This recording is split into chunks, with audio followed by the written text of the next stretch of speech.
We're once again privileged and honoured to have with us Croatian nationalist, former professor, former diplomatic attaché, and prolific author of many books, including Homo Americanus, Mr. Tomislav Sunic, or Tom to his friends. Joining us, as usual, is my co-compare for these big-name tete-a-tetes, Dr. Jim Salem.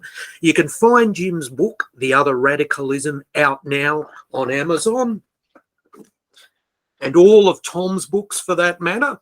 You'll even find my book, The Australian Nationalist White Book. Tonight, Tom will be discussing victimhood. Yes, this is the new societal privilege that allows anyone from a select group to claim a special status based on their race, sex, social status, and sexual orientation. Then there's historical victimhood, in which those who can't let go of terrible things from a past they never lived do terrible things in the present. Victimhood is the new Visa card or cudgel. Let's hear Mr. Tom Sunic's take on it. Well, thank you, first of all, very much for your introduction, and I'd like to extend my greetings to all of you. I hope that the audio is good. Can you hear me well? Yep. Very much. Yep. Very well. Listen, the topic that we're going to discuss tonight or this morning at my place from Croatia is very heavy. It's a heavy-handed also topic. In fact, we should keep in mind that we live in the age of victimhood.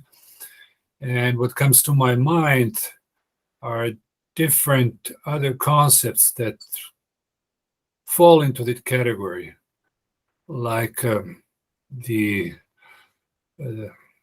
phenomenon of repentance, of phenomenon of white guilt, phenomenon of penitentiary feelings, phenomenon of how to expiate our guilt. So these are all issues that need to be addressed in our short discussion. And I certainly wouldn't mind having some questions from you, gentlemen. I would certainly like to start with this phenomenon of victimhood. And of course, we know very well that we are all subjected to it on a daily basis. Almost every day you open up the newspapers, be it The Guardian in the UK, or for that matter, local newspapers or Australian in the Down Under, or for that matter, the German newspapers, which are quite prolific with this topic. Of course, on the daily basis, we hear about the Jewish Holocaust, we hear about the body counts, we hear about the sufferings of Jews, and with all due respect, I certainly don't want to now get involved into some body counts and some tinkering with figures. And I guess for obvious reasons, I'm sure you're aware of it, that this is the topic which is not very well received in German jurisprudence, or for that matter, in European jurisprudence. But of course, we can also tackle on that topic as well. Why, for instance, we can debate at will, or we can minimize, I can put it bluntly, for instance, the victims of communism, let's say the Holodomor in Russia or in the Soviet Union in 1933, and there are still scholars debating how did those 6 or 5 million Ukrainians, how did they perish? Were they starved to death deliberately, or was it just something due to bad weather back in 1933? Or was it deliberate, or were they just ambushed or shot, or were they decapitated? You know, even when we talk about the victims, we got to be very careful as to how those victims were victimized, if I can put it bluntly.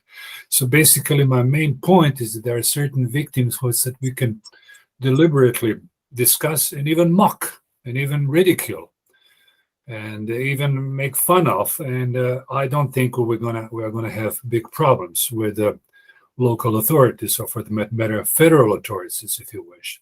I'm specifically talking here about the communist crimes, which for obvious reasons have been, well, I don't know if there are obvious reasons or unobvious reasons, but they are not being debated, they are not being critically analyzed in high education, in the school curriculum, in scholarly works. Of course, we know it. We know it somehow vaguely. We have heard about the Gulag. We have heard about the Bleiburg in Croatia. We have heard about the sufferings during the Mao regime in China, in Red China. We are tossing around those figures of 16 million victims of communism, and I have some serious doubts about the 60 million as well. We hear about 20 million or 40 million people who were killed in Mao's China. We also hear about the killing fields in Pol Pot's Cambodia back in the mid-70s.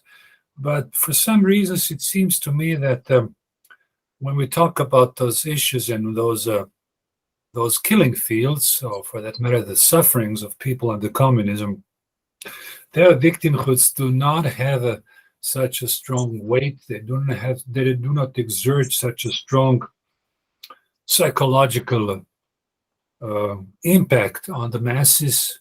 They have, if you allow me the term, they function almost as a folkloristic type of event. And I'm going to paraphrase a little bit Nietzsche, if you allow me. He uses the term monumental history. He was very critical of it. And I would like to paraphrase Nietzsche a little bit, if you allow me. Monumental history, then he talks about antiquarian history, and he talks about this third version of historiography, which he calls the critical history. And believe it or not, despite his very solid historical consciousness, Nietzsche was very, very critical of this, what I call antiquarian history. And this is basically what we are now facing as far as East Europeans, as far as Croats, if you wish, are concerned, as far as Croatian nationalists, or for that matter, East European nationalists are concerned. They sort of wallow, they swim in their own antiquarian history. And this antiquarian history doesn't play any political role in their daily lives. I don't know if I can be explicit enough. Let me just rephrase it a little bit. It's archived well. Okay, we can use the term archival history as well. But as far as the outside external world is concerned, those killing fields at, let's say, in Budapest, for that matter, exactly now in 56, I don't know if you recall 56, lots of people perished in Budapest. It was a big anti-communist uprising in 56 in October. And lots of people, I guess, several thousands of people were killed, and many, many immigrated. Well, there were more than several thousand, dozens of thousands. And of course, Croatia had its own memorial killing fields in 45, when hundreds of thousands of Croats were killed, disappeared after the communist takeover. But as I said again, this doesn't have, as far as the international media is concerned, as far as the external scholarship, let's say the UK, or for that matter, American scholarship is concerned, you don't find very much reference about those tragic events. It seems to me, and even when Solzhenitsyn in his Gulag archipelago, when he talks about those victims, they now, looking in retrospect, they don't have such an impact as, for instance, when we talk about the suffering of Jews during the Holocaust. So we got to keep in mind again that we can stop here and rephrase it if you have a question. We are talking basically nowadays about the context of victimhoods. And my main argument is, I should have probably said it at the very beginning, my main argument is that victimhoods do not provide the terrain, the platform for mutual ethnic understanding or racial understanding. Quite to the contrary, but this is my main argument. Victimhoods, regardless whether they are good or bad, or regardless whether they're exaggerated or minimized, they always lead to a misunderstandings and then to mutual and unfortunate conflicts, as we saw it recently at, 20, 30 years back here in the Balkans. So we can discuss about that a little bit. So let me tell you one thing, and I will try to be a little bit specific as far as Australia is concerned. I'm aware of the fact that you are also being subjected in the school curriculum, and many of your colleagues, many of our friends in down under, just like in America and elsewhere in the world, they have to go through this, what they call it, self-penitentiary, or what's the better word, self-sacrificing type of atonement in terms of reciting by heart and learning by heart the suffering of Jews during the National Socialist period and during the Second World War. But the problem is that it was to be expected that the Jewish victimhood would inevitably trigger other victimhoods, like you have the Aborigines in Australia now, and you have the Maoris in New Zealand. You have now in Germany, you have lots of about 18 million German citizens. Of 10 million of them are of non-European or non-European origin. So those people also, let alone in America, you have Chinese Americans and Hispanic Americans, they also would like to uphold their own victimhood. So we have a clash of victimhoods. So you cannot just be exposed to one victimhood, namely the Jewish one, and yet expect that this is going to be first on the list. I can give you an example, for instance, of the Armenian victimhood.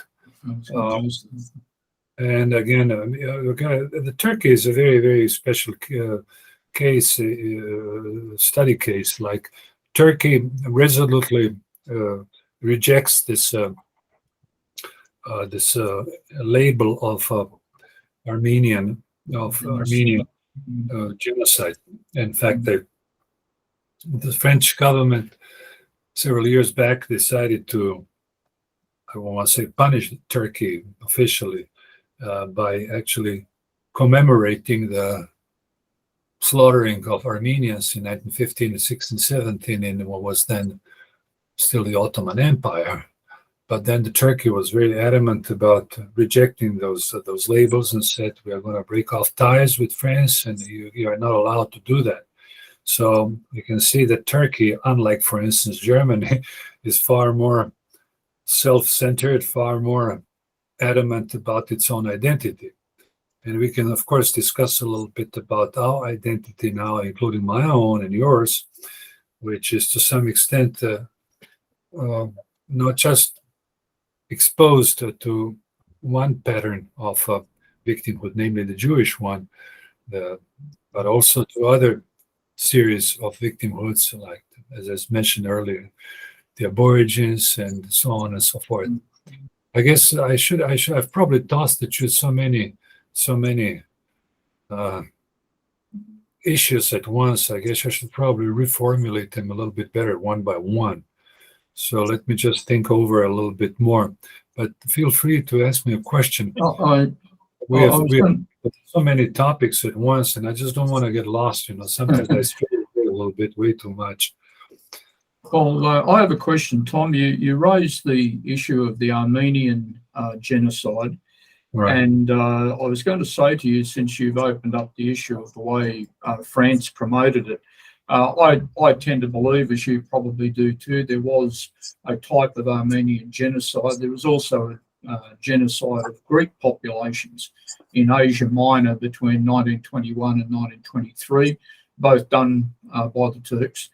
One of them now seems to be politicised in a new way because the United States is opening up avenues to negotiate with Armenia and try and coax Armenia out of the Orthodox and Russian camp.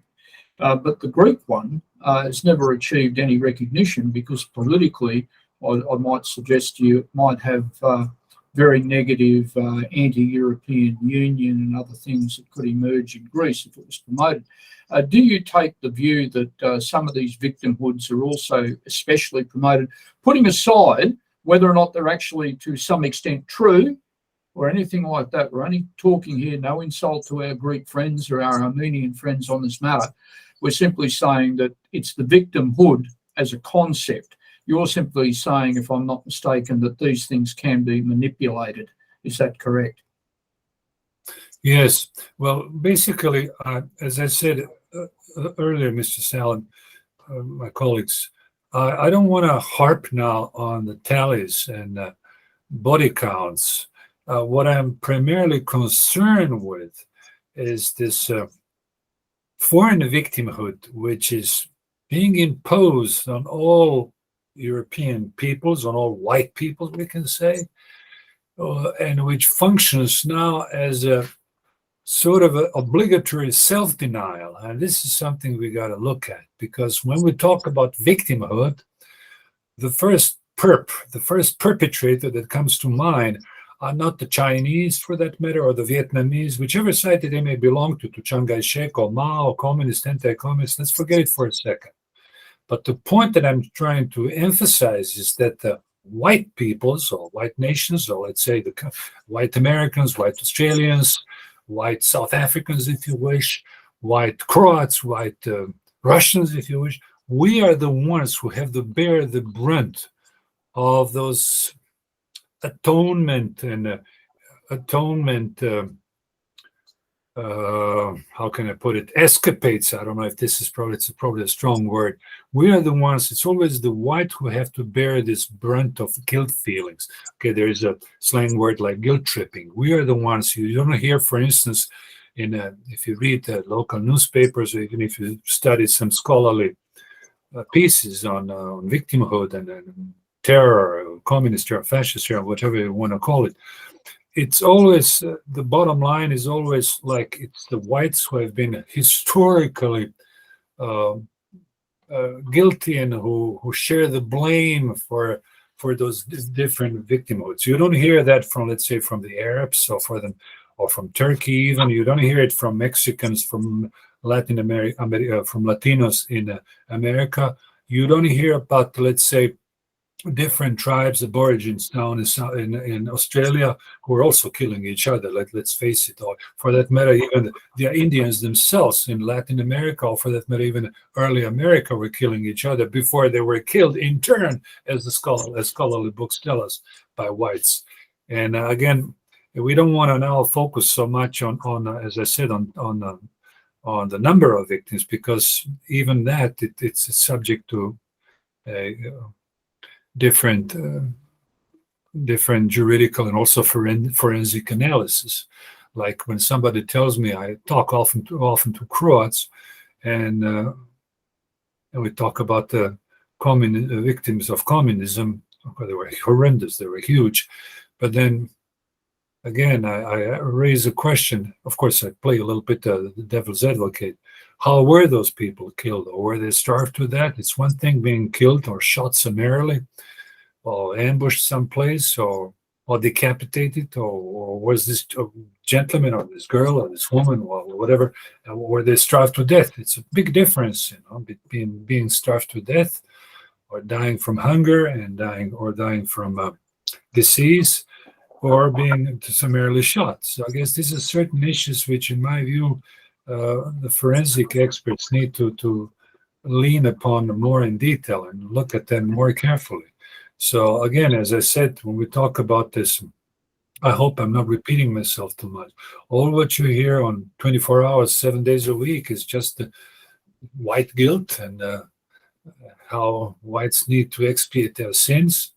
And I mentioned a while ago that we cannot simply discuss about victimhoods unless we also look at this age of atonement and age of penitence, which especially the German people has been subjected to. But of course, along the German people, all white people after the Second World War. So I guess I forgot to mention that we should definitely start with the end of the Second World War, with the historical narrative. And I mentioned earlier Nietzsche and how his approach to history.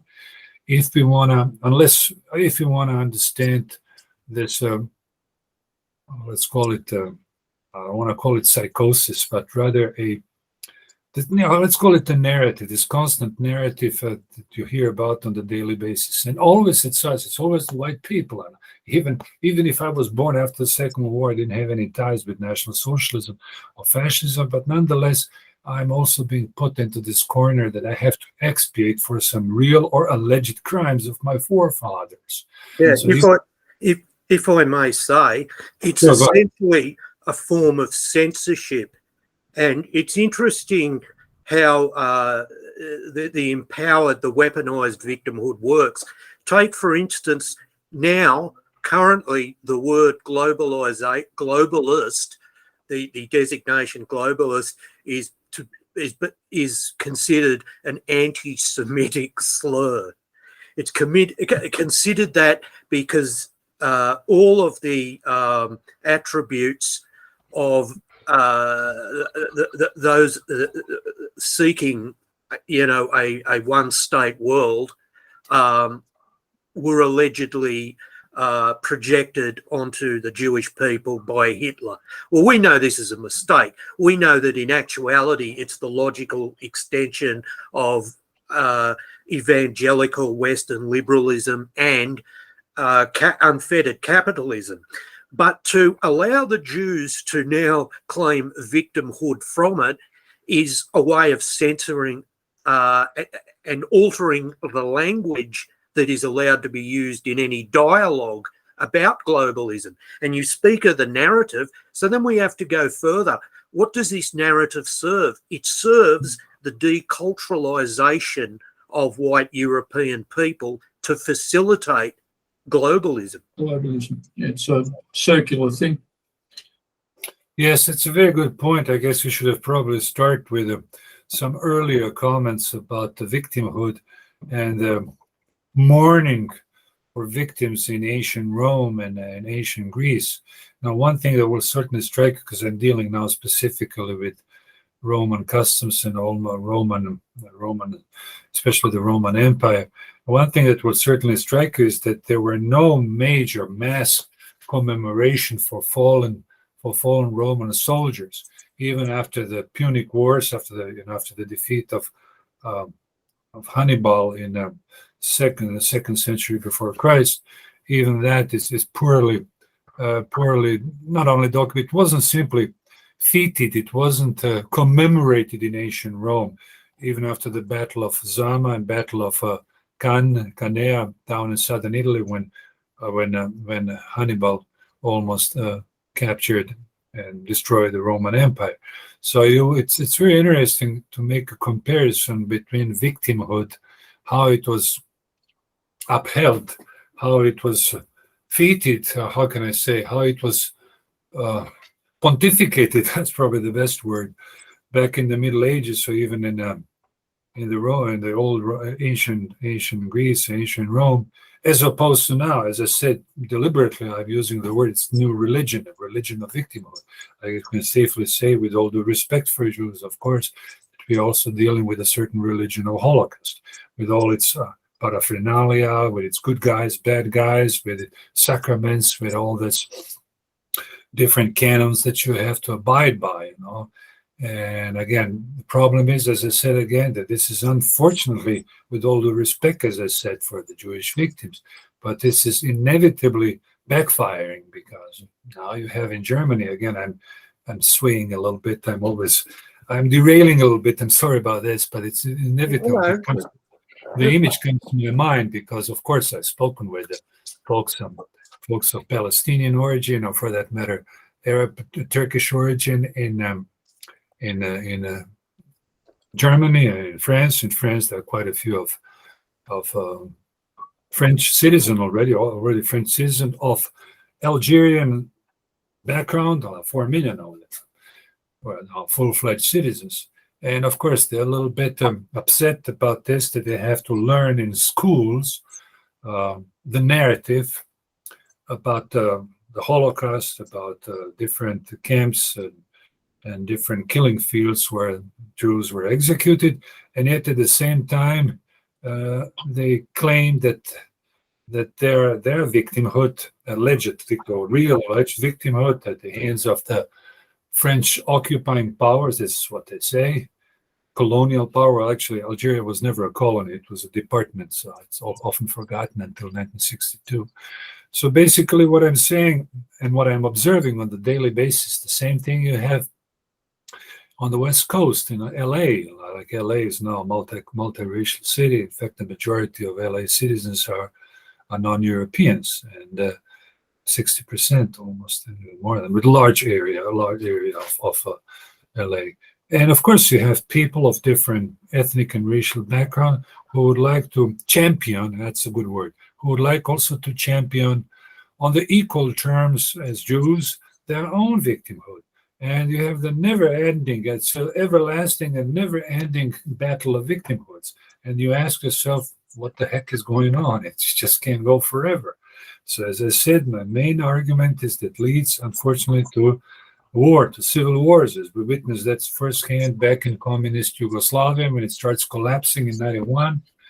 The Serbs had their own victimhood, which goes back to the Ustashi, Croatian nationalist, fascist, if you wish, pro-national socialist Germany government, and of course the Croats back then from 41 to 44, they had some camps. No, not very large, but camps, which were later on after the second war stylized by they were, what's the right English word? They were depicted as the major death factories, So of course there was a great deal of exaggeration on the part of the communist historiographers after the Second War.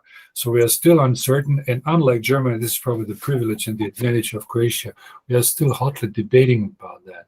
So here people are not quite certain whether 70,000 Serbs were killed and Jews were killed by the Croatian Ustasha, or 700 or 7 million, or 70 or 700 only. Some major revisionists that I know very well, this is still not allowed in Croatia. We debate it freely.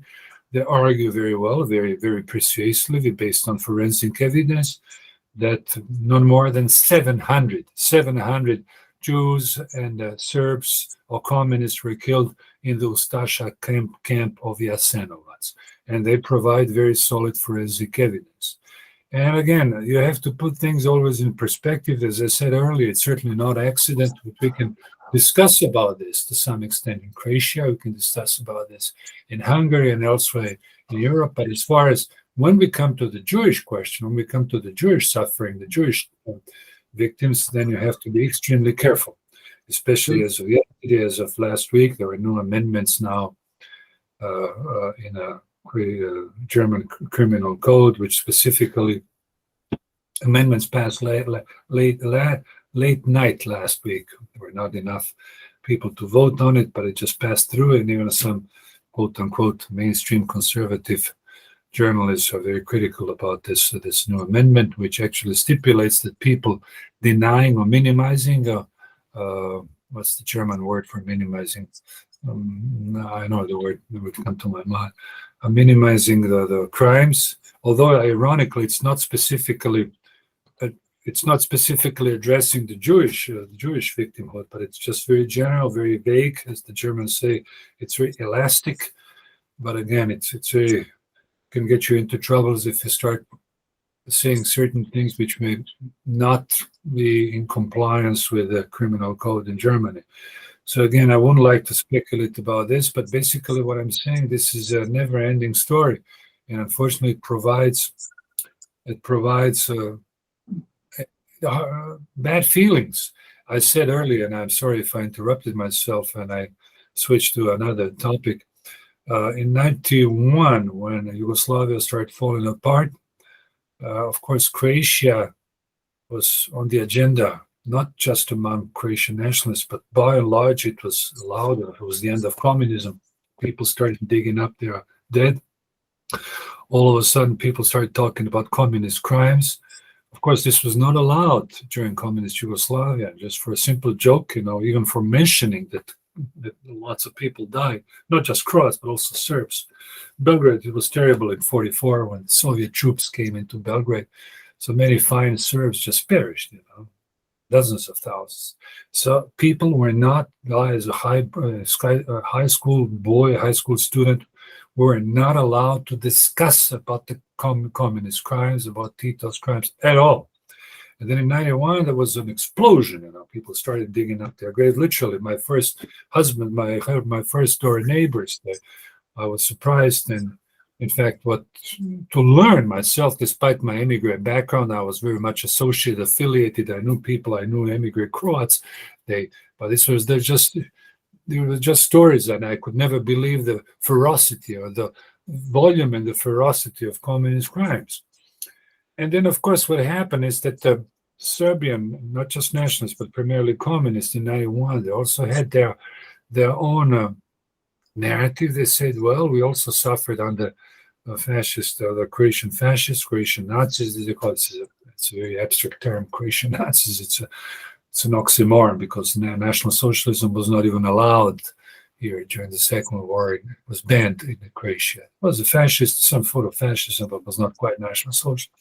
So anyway, you have to be extremely careful when you deal with those concepts, even with naming certain issues. You have to know exactly which topic, which word you use. So yes, so this was a clash of two different historical memories in 91, which later on resulted, unfortunately, in this bloody and senseless conflict, which I thought myself that this was going to be a conflict both by the Serbs and Croats against communists first and foremost, because they were the ones who had cooked up this whole thing in the first place, but they were scot-free. So basically both the Serbian nationalists and the Croatian nationalists fought, if you wish, on the basis on some false and weaponized victimhoods, and I hope it won't happen again. So I don't want to just, let's be careful. Go ahead, I'm sorry, I'm sort of I'd like to throw one into the mix here. Through certain circumstances throughout my life, I've had a lot of experiences with people from Eastern Europe. And I remember an anecdote about 20 years ago. I was speaking with some people around the early 30s. They'd migrated here and they were in a club. And I asked them about their former homeland. And they spoke about it. And I said, I'm going to ask you people a trick question. If you only had two choices, just two, the way the country has developed since 1991, or some sort of continuation of the Soviet Union, what would you choose? And you must understand these people are in a migrant club with a long history of the terrorism of Beria, the NKVD. We know what happened in the Baltic states. This is a Baltic group of people.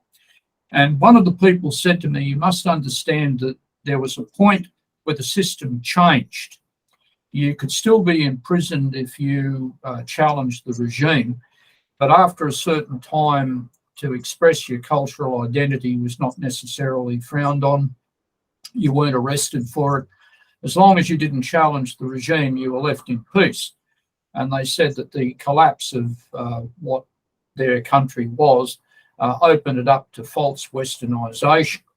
Now, my point here is that understanding the Soviet crimes that were indeed committed in all of the Baltic states, what happens with a victimhood when it's based on an interpretation of communism, when it's no longer even communism, it's become something else. And we then live in another period where the word communism can then be manipulated from the outside. So these people start, as you said, digging up graves from the NKVD. Where do you go with that? What does it result in becoming part of NATO? What does it mean? I find that very, very disturbing. And I've had a lot to do with Balt people my whole life. I grew up with Balt people and I've continued to know them. And there's been in the last few years a turn back. Some of the people who are very Australianised, their parents, grandparents have come back to them and started talking about all these crimes from the past. It's like they're haunted by Stalin's secret police. And this is, to me, very, very disturbing in a new country like Australia. Can I ask you then, what do you make of it if something did change inside the regimes which are colloquially called communism? How is it then to be interpreted? Well, if I may ask you a question, Jim, are you specifically referring now to post-communist regimes in Eastern Europe, including Croatia? No. Or it's something that happened inside the regimes, some of them at least, from perhaps the mid-1960s, late 1960s. What are we blaming? when the people talk about the crimes of Beria or the crimes of Zhukov from Bulgaria or something like that, what is it that they're actually blaming? Is it a historical golem? What is it? Well, I would call it again an archival history, which to some extent serves, in my view, as a false identity. With all due respect for my Croats, including some of my family members who perished in communism in 1945, in 1946 as well. But the problem is that we don't get much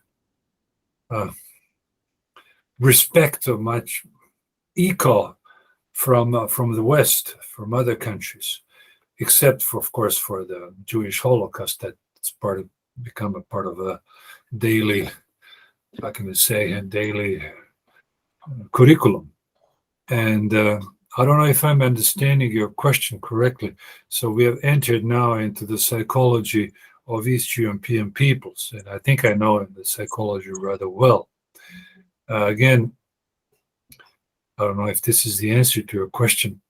As far as the changes in the regime is concerned, in different states all over Eastern Europe and Russia and the Soviet Russia is concerned, they haven't been substantial. There hasn't been a process of decommunization. Of course, there were a couple of figures that were removed from offices in 91 when this process of perestroika ended, when this process of quote-unquote decommunization started. But there were literally no purges similar to those carried out by communists in 45 and 46 all over Eastern Europe, and hundreds of thousands, millions of people were simply slaughtered by communists, by victorious communists, and of course with the little help of Western allied friends. It would be false to assume that the American diplomats, or for that matter, UK diplomats, did not know what was happening in Budapest in 45 or late 45, 46, 47, or for that matter, Yugoslavia or elsewhere in Eastern Europe. They knew very well what was happening in the Baltic countries as well. But listen, let's keep in mind that they won the Second World War because of the Soviet troops, thanks to Stalin, and the other way around. Stalin would have never won the Second World War had it not been for the good friendly advice and good friendly help, massive help received from the West, from the United States of America, and of course from UK through different land lease programs and so on. So basically what I'm saying, and if I'm reading your question correctly, there hasn't been much change. In fact, even here on the daily basis, I observe people, if you wish, colleagues of mine, who grew up in a communist system and whose parents were big shots, if you wish, big honchos, what's the right word, big movers and shakers in the communist Yugoslavia.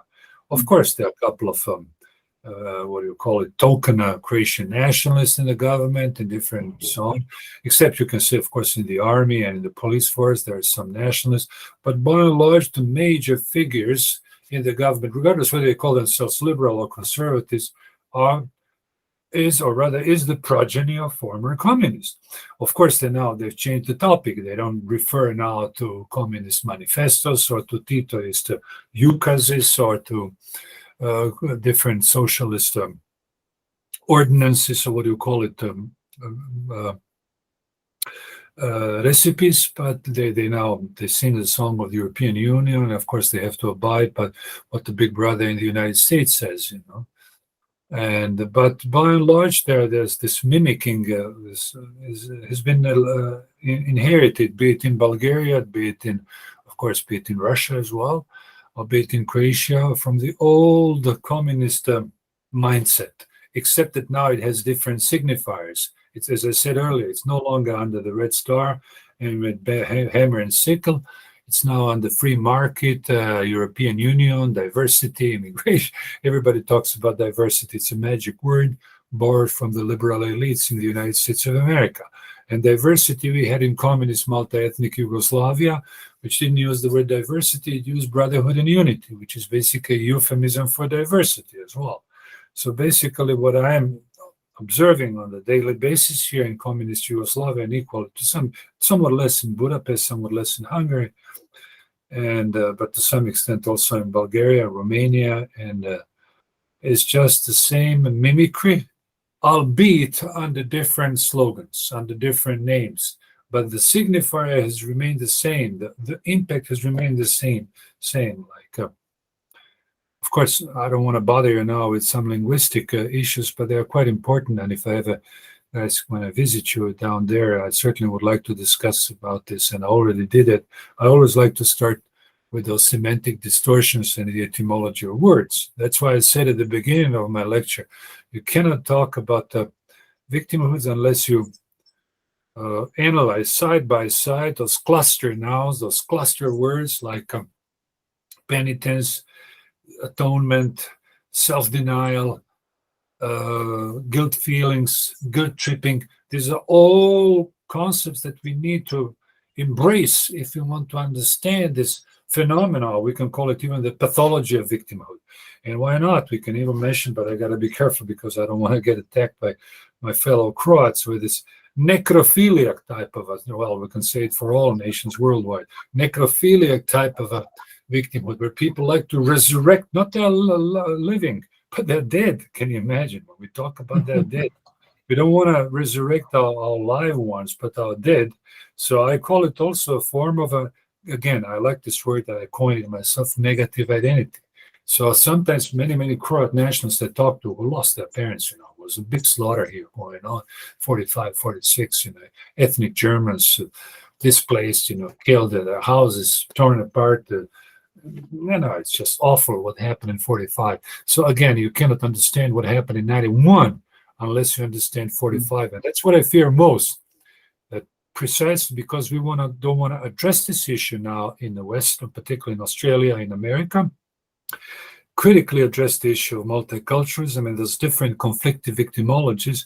We are going to be facing very, very serious real conflicts, and they will be bad. They will not just be verbal conflicts and verbal, how can I say, memorial conflicts, but they can become weaponized conflicts real bad. Look what's going on now in the eastern Ukraine. It's getting worse by day. So this is exactly how it started in ex-communist Yugoslavia. Could be controlled for a couple of months, but later on it just got out of control. People start mindlessly killing each other, neighbors against neighbors, and so on.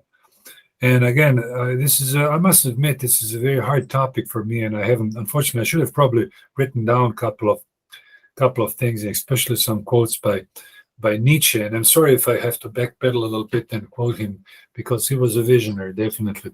And he actually, I don't want to misquote him because I usually read him in German. He said, at some point, please don't misquote me, but do look at his book, his essay, rather, a long essay, 60 pages, The Uses and Abuses of History. I don't know how it was translated. Something like that, the advantages, disadvantages of history. His major point is that history can be paralyzing. It can prevent us, or rather our historical memory can sometimes hinder us from going further. I don't want to shake off my past, my heritage. I'm proud of it, and I do commemorate, and I'm aware of what communism is all about. And communist killing fields is still fresh in my memory. Every Sunday, literally every Sunday, you have church services. Croatia is pretty unique and quite free in this sense. You have commemorations for the victims of communism. Literally hundreds of villages here and churches, and even major, even government officials come there. Now there's going to be a big event on the 18th of November in Vukovar and so on. So they will commemorate their deaths. It's a major national holiday where they will commemorate the death of communism, but also the fall of Vukovar in 91 and so on and so forth. So, of course, the enemies, or if your foes, or if you're the adversaries, they extrapolate it. I think, well, those guys are revisionists, those Croats. They now commemorate their bad guys, those Nazis. They're all Nazis and Ustasha, fascists. We're all fascist anti-Semites. So no foreign diplomats show up at those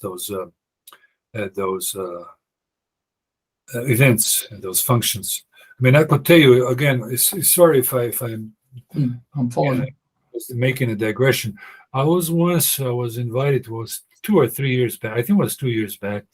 Was a new German ambassador in Zagreb, here in capital, and I was invited because I'm a member of the honorary member of the German ethnic club, actually ethnic association, because once upon a time back in communist Yugoslavia, prior to communist Yugoslavia in the 20s, 30s, there were quite a few of ethnic Germans who lived in what is now Croatia.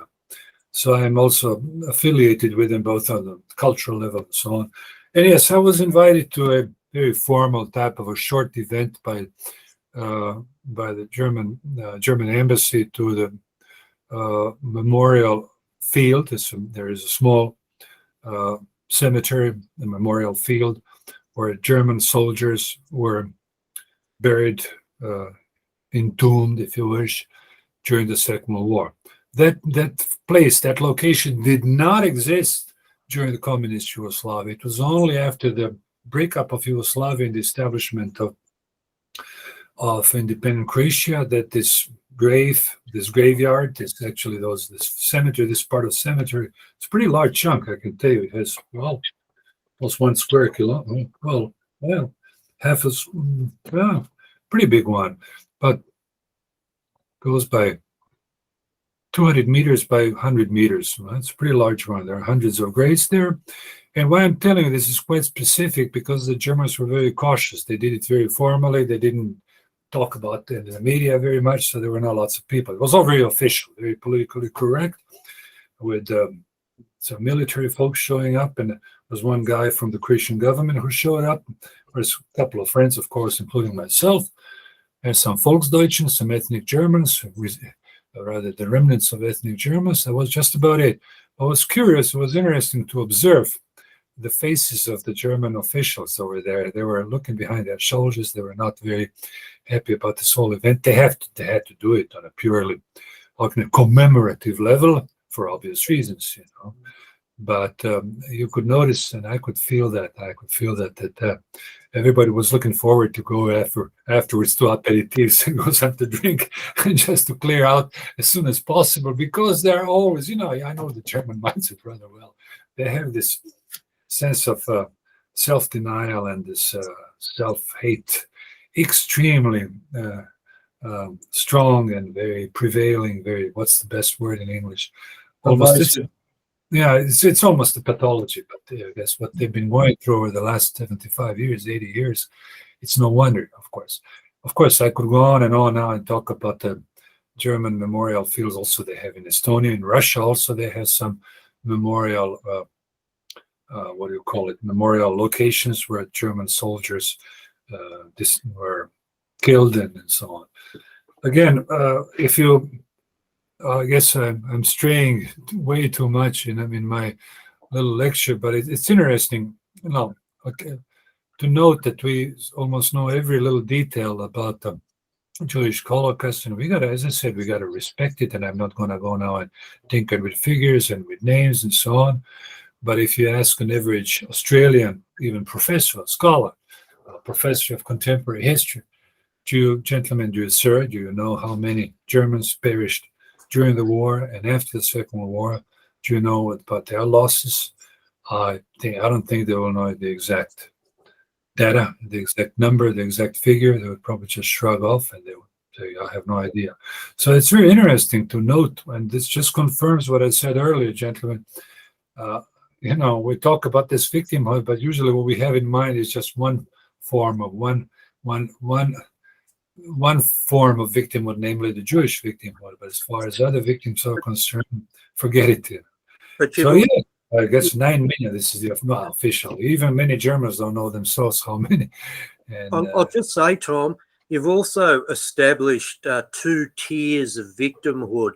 That week, the people, harbouring respective, historical incidents, etc., meditate on their victimhood, and the external victimhood, the one that's oppressively pressed upon us to, obfuscate dialogue and to keep us obedient to a narrative. And of course, one of the major ones we haven't mentioned tonight is that of the African American.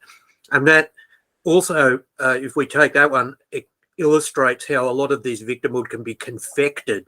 And if we take, for example, the death of career criminal George Floyd and the, the persecution of the police officer that was just following absolute procedure to the detail, and who was thrown away as a sacrificial lamb. And yet again, we have a people that have, nothing to do with Australia, nothing to do with, most of Europe. And yet we are forced into that narrative as well about the oppression of black people. And who wants to be a victim? This is it. How many people want to be defined as a victim? It's not an essentially heroic attribute, identity, is it? I'm very happy, and thank you, sir, for reminding me of this, as I call it, the Floyd phenomenon. And this ties in perfectly with what I was talking about over the last half an hour. This sense that you have to expiate your sins. We are dealing here with Floyd, this is quite an important, not just racial phenomena, it's a sociological phenomena of really gigantic symbolism. And I understand that, and I'm quite concerned with that, because look, we have to venerate now, we have to make laudatory statements about the street criminal, literally, and they have to total reversal of values, in a Nietzschean sense, that the guy, again, I'm not minimizing the behavior of this gentleman, of this white cop, who kneeled on the neck of that. But he did. If you look at the body cam footage taken from police officers, he was actually kneeling on his shoulder. Yeah, I know it's even some firsthand, but actually what is often forgotten is that basically, we know it firsthand that this black guy, Floyd, is just an ordinary criminal. He was most likely on some opiates and fentanyl. He was on fentanyl, yeah. And again, and let's forget those graphics. What's important is the entire inversion of values in the West. We have come to the point, and I'm quite, concerned about this, where the majority of whites, the majority of people, who use their brains, simply put up with that and even allow the Antifas and allow the gangs, the criminals, to not just to terrorize us and in some neighborhoods, but to manipulate our consciousness. And this is what is of major concern. I guess the same thing you guys are going through in Australia, and of course my friends in Western Europe. To some extent, we've been spared this self-denying consciousness, which is quite strong in Western Europe, and of course in Australia. And why we are spared? Because of course we had our own war, and people more or less, at least nationalists I know of, they're sick and tired of this communist narrative and liberal narrative. So yes, but you mentioned Floyd, but I don't want to say millions, but dozens and dozens of similar cases where people have been victims of black gangs and so on. Well, I guess I don't want to now quote, and we know very well who runs the show, in terms of crime in America. We know very well that the vast majority of those crimes have been committed by black Americans. Okay, so again, what I mentioned, and I hope I'm not repeating myself, is this self-denial, this masochism, let's call it national masochism, on the part of very intelligent whites, and just putting up and hoping, this is going to go away. It won't go away. It's just getting worse and worse. As I said earlier, I do not want to exonerate white nationalists, and this I would certainly, gentlemen, I'll be very happy, because we are running out of time, but I certainly would be very happy to discuss a little bit about the failures and some of the mishaps of white nationalism as well. Let me make a statement, and I hope I'm not going to hurt the feelings of some of our listeners. We may want to create our homogeneous white homelands. We may want to have our ghettos or whatever, but the fact of the matter is, even hypothetically speaking, even if all Muslims, even if all Arabs clear out and leave the premises of Europe, even if the Jews decided to go to the Aliyah and return to Israel or wherever, to Madagascar, wherever they wish, it certainly will not prevent us from waging wars against each other. So, like, with all due respect for my heritage, I'm aware of the fact that the Europeans have had, probably it's also a genetic failure. They've been keen about killing each other when they run out of scapegoats, Look at what's going on, what happened between Serbs and Croats. And yesterday I was at the big podcast where about 50,000 people were watching me yesterday, and a big one, and also folks in Australia. And again, I was talking about Serbs and Croats, and I certainly wouldn't like this to happen, because we're very similar in many, many issues, and we are now facing different paradigms or different problems. No longer in our historical memories and who is right and who is wrong, going back to the times of Turkey and the Mongolians and Avars, the 30 Years' War, Turkish wars. Gee, it's a never-ending story. We are talking about the real ethnic and racial replacement in progress in Europe. And we're talking about literally the replacement, what's the better word? The totally replacement of our population, of our historical memory, not just on a physical and racial level, but on a historical and, of course, on a verbal level as well. So this is my point. And again, when push comes to shove, look, the Polish nationalists, they're fine, and I'm sure you know some Polish Australians as well, but they still have some beefs, the Germans to some extent less, as far as some border issues are concerned. Then, of course, when push comes to shove, ask yourself, ask yourself a naive, is it a naive or a stupid question? Who benefits, cui bono, from this conflict between two similar peoples, Ukrainians and Russians at this stage? We know very well what the answer is. Now, I'm trying to portray myself in the eyes and in the mind of a would-be migrants stationed now in Turkey. There's about 3.5 million migrants waiting for Sultan Erdogan to open up the gates and let them, swamp over Europe.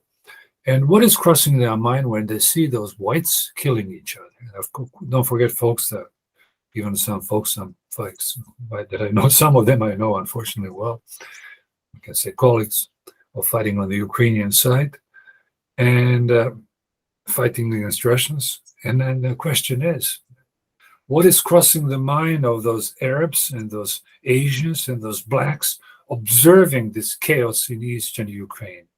What do they think about whites? What were they thinking about Croats and Serbs fighting each other in 91, 92, 93? And again, we just cannot now pontificate about white homelands and yet forget the fact that when we run out of scapegoats, we start whacking each other like mad. And I'm a little bit a pessimist myself. And even you can now start with Christianity, with the original sin, with the 30 Years' War, with the 7 Years' War. It's a never-ending process. But even prior to that, I've been reading over the last year, I've been dealing with the Roman civilization. Even the civil wars during Sulla, Marius, and during Caesar and Pompey. And when you read Lucan, Lucan, what's the English word for him? The great poet. And his mourning and his commemoration, his monologues about the terrible civil war among pagan Romans, same people, same DNA, same gene pool, and yet fighting each other.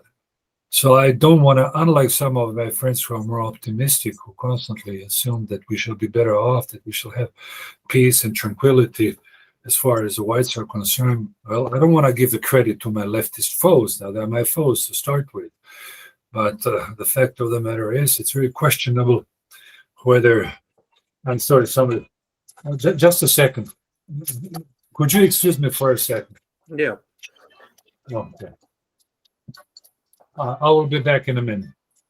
That's okay. Well, Jim, let's take this moment to, and we'll bring Tom into it when he comes back, but mention the tentative tour dates. Yes, having Tom in Australia around March 18 and March 25. for 2 meetings in 2 capitals, and there may be a couple of other meetings deriving from particular historical interests in which Tom's involved. These meetings will be advertised in an appropriate way and tickets sold. Tom is back. Yes, Tom. First, please do apologize me. I just received, well, I don't know if it's a good news or bad news. The good news is that I received, this is a very prominent channel now. They want to have me on TV. And I'm sure lots of Croats, they watch this TV program. It's TV Buica, TV Torrent, it's called. It's very popular among, not just among expatriates, but among Croats here. One of the most popular show here in Croatia. And most likely I will be talking on a similar topic of victimhood and Croats, not similar. Anyway, gentlemen, first, please do accept my apologies for being so incoherent tonight. Oh, no, you've actually expanded something out, Tom, that needs to be talked about. I will tell you, first, I must tell you, this is a very tricky topic, for obvious reasons, including the legal ones as well.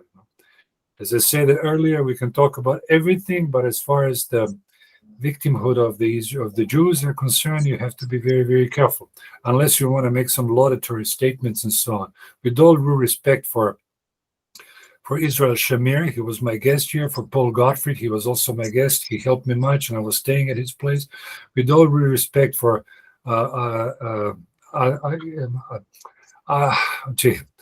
Shamir, yes, and I know quite a few of them, and I certainly respect them, and of course Theo Weininger and so on. So anyway, I would like to address with you a topic in some foreseeable future, and I would like to talk about this historical consciousness so we can follow up on victimhood and explain a little bit more in detail some of the issues that we have tackled on briefly, because this requires not just a series of lectures, this requires the whole semester, if I can put it bluntly. I would like to talk about also the role of the church, the role of the Bible in victimhood. Why do we commemorate certain issues? Why, for instance, we commemorate that and all that? And I certainly would like to focus a little bit about this, what I call this atonement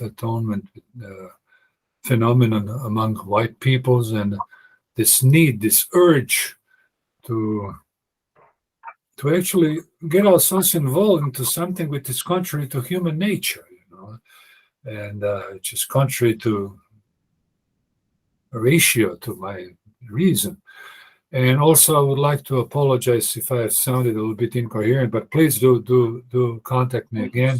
You've been great, but I also want to let the audience know about the tentative tour dates. You will be coming to Australia. Yes, I certainly would be very pleased to meet some of your colleagues, and I can just toss at you some of the topics that I would feel very comfortable. We can talk, of course, about the victimhood and false victimhoods in Eastern Europe and Western Europe. We can talk about how to exculpate ourselves from this false sinhood that has been imposed upon us after the Second World War. And we can go a little bit into theological discussions as well. By the way, I've been writing about this quite extensively. And then, of course, we can talk about some what is anti-communism, what is anti-Semitism. And I certainly would like to focus, given my linguistic background, on some legal and some verbal issues and how, in fact, certain concepts have been completely deteriorated. In fact, even the word totalitarianism, I can give you that as an example, it had a very neutral meaning back in the 20s and 30s, and nowadays it becomes a symbol of absolute evil, just like the word National Socialism or Nazism. And I would like to focus on that. And why not? I would like to talk a little bit about literature, and also the focus a little bit, if you agree, of course, you can toss at me and you can throw at me some other suggestions and proposals.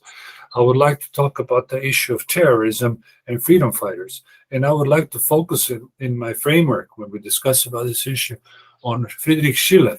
Friedrich is a famous German dramatist, German writer of the 18th century. Great guy. He died rather early, but he's a top-notch scholar. In fact, he's a household name in Germany, very politically correct. So again, his drama, Wilhelm Tell, is very interesting in order to understand what exactly, if we look from today's perspective, what is terrorism? What did terrorism mean in the late medieval Switzerland? And what does it mean nowadays, and so on. So I guess we can use some, if I can put it, some literary escapades and provide, in order to understand the sliding of this phenomenon, terrorism of freedom fighters. Because of course, the bottom line being is that someone's freedom fighter is someone's terrorist. Of course, to some extent, this also concerns regards, what's the best word? I'm losing my English. I'm sorry. It will be better today. I'm not in the best condition and the best form. But of course, you probably know about this juridical farce, this that happened with the 6 Croats, with the Croatian 6, who were charged with false, fake news, basically. So basically, those fake news are reminiscent of fake jurisprudence in ex-communist Yugoslavia. And why not? We can make some. If we invite some lawyers, we can also make some comparisons between the jurisprudence or judiciary in Australia and then in the communist Yugoslavia and today's United States of America. We can draw some parallels, why not, with the COVID phenomenon. And of course, we can look at some parallels, especially now as far as some, not just nationalists or Nazis, but even mainstream conservatives are being banned or deplatformed. So these are all issues that can very well explain this modern totalitarian system which functions under the very fancy and flowery name of liberal democracy. And this is what scares the hell out of me,